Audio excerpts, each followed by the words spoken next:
In the darkness of his criminal hideaway, arch-villain Shredder welcomed two new mutants to his evil army. Once Anton Zek and Ivan Starenko, they were now a warthog and a rhino.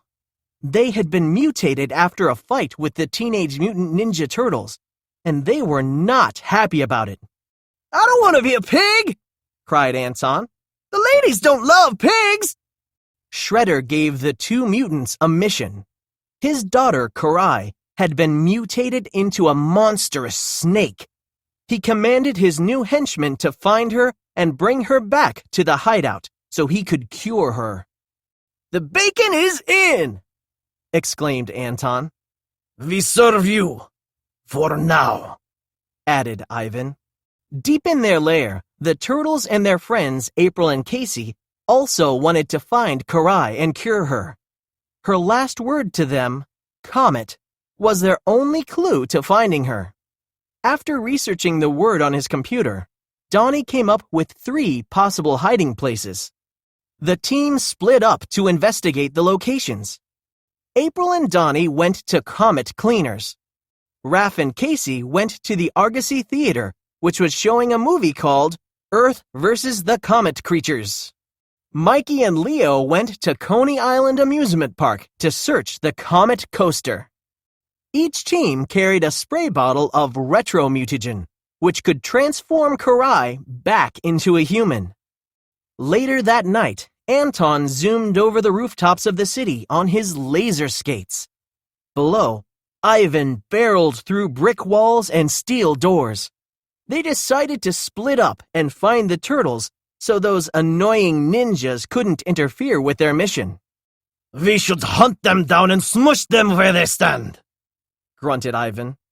"My nose is better than a darn bloodhound's," shouted Anton. He sniffed the air, caught a familiar whiff, and shot off. April and Donnie found no sign of Karai at Comet Cleaners, but an invisible force struck Donnie. A kick from April disabled the attacker's cloaking device, revealing Anton. He quickly launched a sticky bomb that stuck April to the brick wall of an alleyway. A few blasts from a stun laser knocked out Donnie. The giant warthog found the retromutagen and Donnie's T-phone. The small, shell-shaped device revealed the turtles' plans. Anton called Ivan and told him to go to the Argosy Theater and then meet him at the Comet Coaster. Raph and Casey searched the old Argosy Theater and found nothing, except Ivan the Rhino. "Wow!" Casey gasped. "That guy's rad!" "Rad and strong!" Ivan growled as he threw a car at them. The two friends ducked and then charged. The mutant rhino tossed Raph aside like a doll. Casey launched explosive pucks at Ivan, but they didn't hurt the rhino. He swung his bat, but it shattered on the mutant's massive horn. Casey closed his eyes. He knew this was a battle he couldn't win. Carrying Casey and Raph, Ivan thundered away into the night. Meanwhile, Leo and Mikey cautiously entered the deserted amusement park. Mikey wanted to ride the whirlwind and the wheel of fun, but Leo said there was no time for goofing around. Suddenly, they saw a silvery flash. It was Karai, but she was now a giant snake. She slithered into the ghost house. The two turtles followed her into the spooky house. Cardboard ghouls and papier-mâché monsters jumped out at every turn. "Karai, we want to help you!" Leo shouted. But Karai darted through the gloom and vanished into the Hall of Mirrors. When the turtles emerged from the ghost house, the rhino and the pig were waiting for them. They had Casey, April, and the other turtles locked in a white van. "Turtles, come out to play!" the pig taunted. Leo snuck into the shadows to rescue his friends. At the same time, Mikey kept the villains distracted. You guys need mutant names." Mikey glanced at the signs around the park for inspiration. "Pork rinds and chili cheese fry. Sprinkles and hot sauce?" The bad guys weren't impressed. Mikey glanced at the van that Leo was secretly trying to unlock. It was owned by Bebop Records and advertised the Rocksteady Rascals on its side. Bebop and Rocksteady? Mikey suggested. I kind of like Rocksteady, the Rhino said, but the mutant pig wasn't convinced.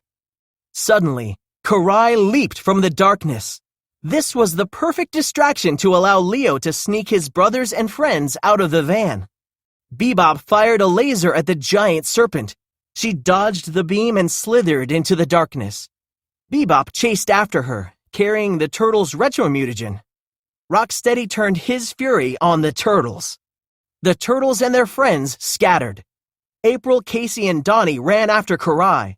Leo, Raph, and Mikey climbed the rickety old comet coaster to escape the charging Rhino.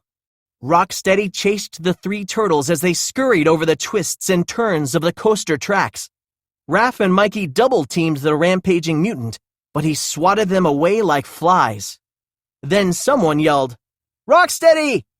The villain turned to see Leo riding the coaster right toward him. The turtle jumped from the car just before it crashed into Rocksteady.